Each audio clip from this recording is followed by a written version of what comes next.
माँ विंध्यवासिनी, माँ विंध्यवासिनी देवी दुर्गा के पराशक्ति रूपों में से एक है।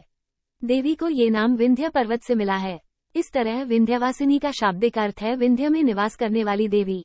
ऐसी मान्यता है कि जहाँ जहाँ सती के अंग गिरे थे वहाँ वहाँ शक्तिपीठ स्थापित हो गए, जबकि विंध्य पर्वत वो स्थान है जहाँ देवी ने अपने जन्म लेने के बाद निवास करना चुना। मार्कंडेय पुराण में इस बात का वर्णन मिलता है कि विंध्यवासिनी ने यशोदा और नंद के घर जन्म लिया था। इस बात की जानकारी देवी दुर्गा ने अपने जन्म से पहले ही सभी देवी देवताओं को दी थी। देवी विंध्यवासिनी ने ठीक उसी दिन जन्म लिया जिस दिन श्री कृष्ण का जन्म हुआ था। आकाश से हुई भविष्यवाणी ने कंस की मृत्यु देवकी और वासुदेव की 8वीं संतान के हाथों तय की थी। इससे भयभीत कंस ने अपनी ही बहन की संतानों को मारने के लिए उतारू कर दिया।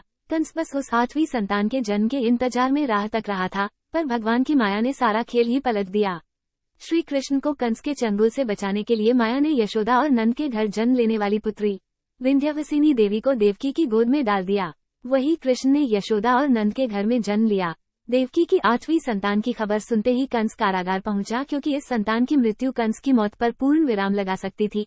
जब कंस को ये बात पता चली कि पुत्र ने नहीं पुत्री ने जन्म लिया है तो कंस को थोड़ा आश्चर्य हुआ, पर उसे लगा कि है तो 8वीं संतान ही, फिर चाहे वो पुत्र हो पुत्री। फिर जैसे ही कंस ने उस कन्या को मारने का प्रयास किया, वो कन्या दुर्गा का विकराल रूप धारण कर कंस के सामने आ खड़ी हुई। इस तरह से कंस को गुमराह करने के लिए विंध्याचल देवी ने देवकी और वासुदेव के घर जन्म लिया। सप्तऋषियों में से एक अगस्त्य ऋषि ही सर्वप्रथम विंध्याचल पर्वत विंध्याचल माउंटेन को पार कर दक्षिण दिशा की ओर आर्य संस्कृति का प्रचार करने गए थे। पौराणिक कथाओं में इस बात का जिक्र है कि अगस्त्य ने ही विंध्य पर्वत के मध्य में से दक्षिण भारत जाने का मार्ग निकाला था। कहा तो ये भी जाता है कि विंध्याचल पर्वत ने ऋषि के चरणों में झुकते हुए आई प्रणाम किया था। विंध्याचल पर्वत विंध्याचल माउंटेन को प्रणाम करते हुए देख ऋषि अगस्त्य ने पर्वत को आशीर्वाद दिया कि जब तक वे दक्षिण क्षेत्र से लौटकर वापस नहीं आते तब तक वो ऐसे ही सिर झुकाकर खड़ा रहे। यही कारण है कि यह पर्वत आज तक सिर झुकाकर खड़ा है और अगस्त्य ऋषि का इंतजार कर रहा है। पौराणिक मान्यताएं कहती है कि शक्तिपीठ वह स्थान है जहां सती के अंग गिरे थे, लेकिन विंध्याचल में विंध्याचल माता के शरीर का कोई अंग नहीं गिरा था। यहाँ देवी सशरीर के साथ निवास करती हैं, क्योंकि उन्होंने ये स्थान अपने रहने के लिए चुना था।